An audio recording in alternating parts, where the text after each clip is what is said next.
আসসালামু আলাইকুম সুপ্রিয় নবম শ্রেণীর শিক্ষার্থীবৃন্দ, আশা করি তোমরা ভালো আছো। শুরুতে বলে রাখি তোমাদের চূড়ান্ত নির্দেশনা দেওয়া হবে আজ সন্ধ্যার পর। তাই সবার আগে চূড়ান্ত নির্দেশনা পাওয়ার জন্যে চ্যানেলটি সাবস্ক্রাইব করে রাখো। নিম্নে তোমাদের কিছু গুরুত্বপূর্ণ প্রশ্ন প্লাস সমাধান দেওয়া হলো। তোমরা এগুলো ভালো করে পড়বে, আশা করি উপকৃত হবে। ইসলামী বিধিবিধানে হজের তাৎপর্য ও গুরুত্বপূর্ণ। আমি এগুলো পড়ে শোনাতে গেলে তোমাদের অনেক সময় নষ্ট হবে, সো আমি না পড়ি, তোমরা স্ক্রিনশট দিয়ে রাখবে এবং সুন্দর করে দেখবে। এখানে দেওয়া আছে হজের করণীয়, হজের কাজগুলো কি কি, ভালো করে পড়ে নিবে সবাই।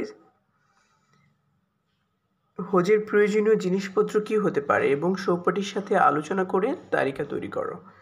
এখানে হজের দিনে করণীয় কাজগুলো কি কি, সব নিম্নে তোমাদের অ্যান্সার দেওয়া হবে। কি চিন্তা করছো, এখানে কিছু প্রশ্ন দেওয়া আছে, তোমাদের উত্তরগুলো দেওয়া হবে পাশেই। দেখো, হজের প্রয়োজনীয় জিনিসপত্র কি হতে পারে তা সহপাঠীদের সাথে আলোচনা করে তার তালিকা তৈরি করো। দেখো এখানে দেওয়া আছে 2 সেট ইহরাম বাঁধা, 2 সেট পায়জামা পাঞ্জাবি, এগুলো তোমরা পড়ে নিবে। তৃতীয় আছে হজের দ্বিতীয় দিনে করণীয় কি। আরাফার স্থানে যাওয়া, হজের দ্বিতীয় দিন অর্থাৎ 9 জিলহজে আরাফাতের ময়দানে অবস্থান করতে হবে। এটা সুন্দর করে পড়ে নিবে স্ক্রিনশট দিয়ে।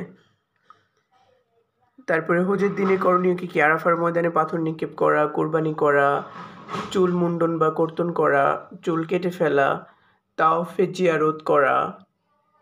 তারপরে চতুর্থ দিনের কাজ কি, মিনায় রাত যাপন এবং পাথর নিক্ষেপ করা।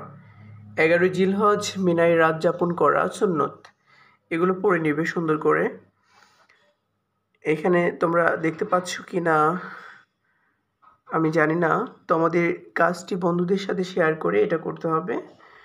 ভালো করে প্রশ্নটা দেখো।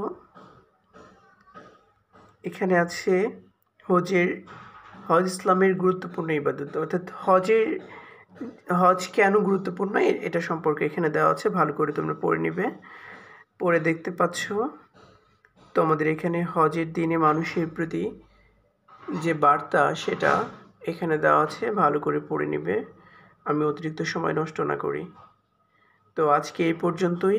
তোমাদের চূড়ান্ত সাজেশন বা প্রশ্ন উত্তর দেওয়া হবে আজকে সন্ধ্যার পরেই, অর্থাৎ সবার আগে পেতে এই জন্য চ্যানেলটি সাবস্ক্রাইব করে রাখবে।